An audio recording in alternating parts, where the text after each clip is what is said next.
Ya, pemirsa Tegar TV dimanapun Anda berada, dialog spesial kita saat ini berada pada sesi terakhir, sesi keempat. Banyak hal yang disampaikan, menarik ini pemirsa, oleh Dr. Hewan Anwar Bahri, Kepala Bidang Kesehatan Hewan dan Kesehatan Masyarakat Veteriner atau Pejabat Otoritas Veteriner Lampung, bersama Bapak Dr. Hewan Suryantana, MSI, Kepala Balai Veteriner Lampung. Ini kita pada penghujung sesi keempat ini adalah closing statement. Tapi saya ingatkan sekali banyak hal yang sudah disampaikan terkait soal manajemen kandang, ya, kesehatan untuk ternak kita itu ya Pak ya.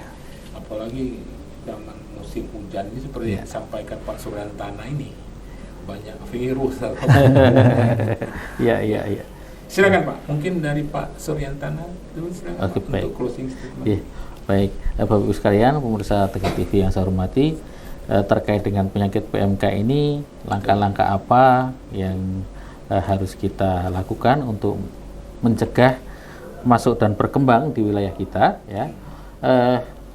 Di awal sudah kami sampaikan tipe penyakitnya yang sebabnya apa begitu ya. Juga tolong dikenali juga tipe penularannya. Pak Anwar Bahri, Pak Dr. Anwar sudah menyinggung tadi ya, bahwa kontak itu bisa kontak langsung maupun non langsung. Kontak langsung itu antara hewan yang sakit ke hewan yang sehat. Non langsung atau tidak langsung itu bisa dari alat angkutnya, bisa dari alat kandangnya, gitu ya. Kemudian juga dari orangnya, ya. Dan yang harus diperhatikan satu lagi, tadi Pak Anwar juga sudah menyampaikan dan perlu saya tekankan di sini bahwa penyakit ini sifatnya adalah bisa menular lewat udara.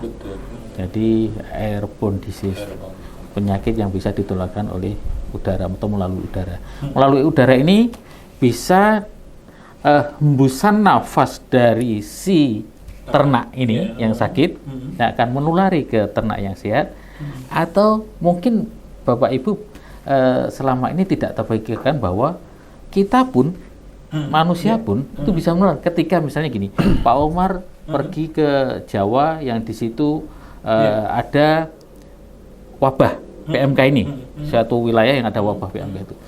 Ketika Pak Omar ke situ dan bernafas di situ kan, tentu kita bernafas ya. Itu Pak Omar juga menghirup itu virus. Dan Pak Umar masih berpotensi untuk menghembuskan, untuk menularkan lewat hembusan nafas Bapak itu sampai 4-5 jam pasca Bapak menghirup. Bahkan pernah ditemukan 28 jam pasca kita menghirup. Atau banyak ahli yang menyebutkan angka amannya itu di 3 hari. Maksudnya apa? Saya sampaikan ini berarti ketika Bapak Ibu peternak sepulang dari daerah yang di situ ada wabah, upayakan jangan langsung berinteraksi dengan ternaknya. Istirahat dulu lah sehari 2 hari begitu, biar dikelola oleh yang lain. Takutnya menyebar ke ternak. Betul. Mungkin ini yang jarang jadi perhatian ya. Betul.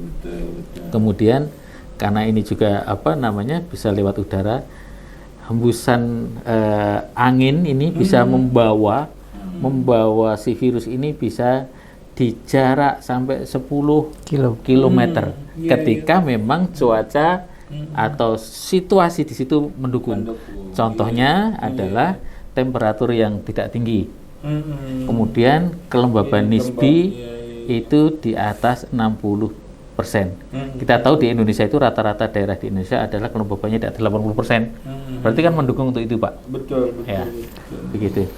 Kemudian satu lagi, Pak.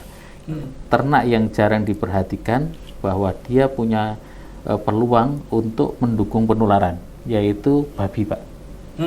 Babi ini ketika dia terjangkit itu secara gejala klinis tidak nyata, begitu ya Pak Dr. Anwar ya. Tetapi dia berlaku ya sebagai amplifier host. Apa itu Pak? Induk semang yang memperkuat. Jadi di situ virusnya bisa memperbanyak diri dan lain-lain, sehingga dia tambah kuat untuk menginfeksi ternak lain. Ya. Bahkan hewan babi itu tadi. Bahkan di satu literatur menyebutkan bahwa hembusan nafas dari babi itu 3.000 kali lebih tinggi melepaskan virus PMK daripada ternak sapi dan kambing domba. Ya, maknanya apa? Bahwa Bapak Ibu pemilik ternak yang di situ ada campuran ternak babi dan ternak non babi, sapi, kambing domba, kerbau, itu ya, harap mewaspadai ini. Maksudnya apa? Jadi kelola dengan baik. Upayakan jangan jadi satu tempat lah, gitu ya. Kemudian juga ketika Bapak Ibu memperlakukan ternak sapi dan kerbau untuk mencegah PMK, lakukan juga itu di ternak babi. Yang selanjutnya, yang terakhir saya sampaikan untuk ternak babi ya, itu banyak peternak babi yang memberikan pakan sisa ke babinya, ya, banyak di berbagai daerah lah, gitu ya. Jadi upayakan kalau memang memberikan pakan ke babi itu pakan sisa, apakah itu sisa dapur ataukah dari pasar misalnya ya, itu dimasak Pak, dipanaskan, sehingga jika memang di situ ada virus dia mati, gitu loh. Jangan sampai ngasih pakan babinya pakai soil feeding istilahnya, pakan sisa itu tanpa biasa, kemudian penyakit ini masuk ke babi, diperkuat di tubuh babi, dihembuskan ke sekelilingnya, yang di situ ada ternak-ternak spesies lainnya ya, campur situ, ya sudah jadi gitu, ya, gitu.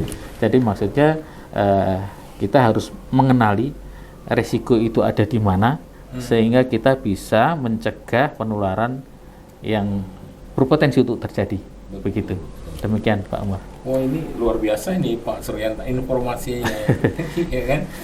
Supaya tidak terjadi, yang jelas memang harus menjaga kesehatan ternak. Betul, itu. betul, Ya, ya. Jangan apalagi dikasih makanan sisa ya, gitu ya Pak Suryanto. Kalau Pak Dr. Hewan Anwar Bahri, silakan Pak. Baik Pak Umar dan pemirsa Tegar TV, karena ini di sesi terakhir, saya cuma mengingatkan saja yang pertama bahwa penyakit mulut dan kuku bisa disembuhkan. Artinya tidak usah panik, tidak usah dijual murah, hubungin saja petugas kami terdekat yang ada di kabupaten kota. Kami memiliki 59 pusat kesehatan hewan yang ada di Provinsi Lampung, yang itu bisa dihubungin setiap saat oleh peternak kita yang ada di Provinsi Lampung, atau ke dinas-dinas teknis yang ada di kabupaten kota. Mereka siap membantu Bapak Ibu ketika menemukan ada ternak yang sakit. Yang berikutnya termasuk gejalanya ini. Betul. Yang berikutnya termasuk laporkan jika menemukan gejala yang sakit, terutama tadi Pak Suryantana PPPLL, pincang, lepuh, liur. Atau yang tadi lato-lato, kulitnya berbenjol dan lain sebagainya, silakan hubungin petugas terdekat kami. Kami juga punya call center, ada hotline yang nanti bisa dihubungin, bisa di-share juga oleh Tegar TV jika diperlukan. Yang berikutnya, untuk melalui lintaskan ternak, pastikan ternak sehat, sudah memiliki sertifikat veteriner yang didukung oleh hasil uji laboratorium dan surat keterangan telah divaksin. Tuh. Yang berikutnya, untuk menghadapi hari raya Idul Fitri dan bulan Ramadan, jangan khawatir, insya Allah ternak di Lampung cukup dan tersedia, dan mudah-mudahan harga tidak akan melonjak tajam. Tetapi kalau ada kenaikan biasanya normal Bapak, karena itu saat-saatnya panen peternak kami yang ada di Lampung. Yang berikutnya, pastikan ketika membeli produk peternakan, telur, daging ayam, ataupun susu berasal dari unit usaha yang memiliki nomor kontrol veteriner, NKV. Karena itu dijamin keamanannya oleh pemerintah. Bukan berarti tidak boleh beli di pasar, tetapi diutamakan. Karena yang sudah ber-NKV secara legal diakui. Pemerintah menjamin bahwa itu sehat dan aman untuk masyarakat. Saya rasa itu. Itu maksudnya yang NKW itu yang di unit usaha itu. Betul. Di toko-toko, di pasar enggak? Kita sertifikasi Bapak. Jadi ada produk peternakan ayam petelur misalnya. Pengusaha itu kita lakukan sertifikasi, nanti ada label mereka yang keluarkan bahwa dia sudah tersertifikasi. Atau kios-kios unggas yang sudah frozen food dan lain sebagainya itu memiliki sertifikat veteriner. Atau semua supermarket itu punya sertifikat veteriner. Retail-retailnya yang menjual produk peternakan itu sudah. Susu juga begitu, Bapak. Ya, nanti sesi lain lah kalau mau bahas NKP di Provinsi Lampung cukup bagus, loh, Pak. Kita rujukan nasional untuk ayam petelur. Oh, ya benar. Telur Lampung ini luar biasa. Saya rasa itu dari saya. Makasih banyak Pak Umar dan pemirsa Tegar TV. Assalamualaikum warahmatullahi wabarakatuh. Ini luar biasa ini keterangan penjelasan dari Pak Dr. Hewan Anwar Bahri dan Pak Dr. Hewan Suryantana MSI. Ini kan sekali lagi ini informasinya baik untuk masyarakat, khususnya pemirsa Tegar TV, baik ternyata penyakit PMK, ketersediaan pangan saat lebaran dan sebagainya. Ya, tapi itu tadi jangan bosan-bosan juga. Saya boleh nambah satu kalimat saja. Silakan. Jadi kehadiran kami di sini di acara ini bukan ingin menciptakan ketakutan di masyarakat, khususnya peternak, tetapi kami ingin menyadarkan atau mengingatkan kembali pada masyarakat, khususnya pelaku usaha peternakan, bahwa PMK ini benar-benar ada dan harus kita berantas, harus kita kendalikan, begitu. Dan satu lagi, jangan sampai kita pelaku peternakan ini menjadi kontributor untuk menyebarnya penyakit. Begitu. Begitu Pak Imad. Ya. Artinya bahwa kita jangan sampai jadi penyumbang untuk penyebaran penyakit. Begitu. Petugas-petugas yang ada di lapangan terutama. Petugas maupun jadi ikut membawa misalnya. Iya. Petugas kemudian juga para pedagang ternak, Pak. Jangan sampai itu jadi tukang penyebaran penyakit. Begitu, Pak. Iya. Ya. Kalau misalnya dia jalan-jalan ke Jawa Timur, betul. Gitu beli sapi kadang-kadang, Pak. Kalau kata Pak Suryantana tadi, kalau bisa jangan kontak dulu 1 hari 2 hari, ya, gitu ya. Prosedur karantina harus jalan, Pak. Isolasi ternak seperti itu. Iya, tadi saya terima kasih terus ini dari tadi, karena memang penting ini Pak. Betul. Pak Anwar Bahri. Ya pemirsa Tegar TV, dimanapun Anda berada, tak terasa waktu juga lah yang akan memisahkan kita. Saya sebagai pembawa acara mohon diri, mohon pamit dan mohon maaf jika ada salah kata. Saya tutup. Billahi taufiq wal hidayah. Wassalamualaikum warahmatullahi wabarakatuh. Waalaikumsalam warahmatullahi wabarakatuh.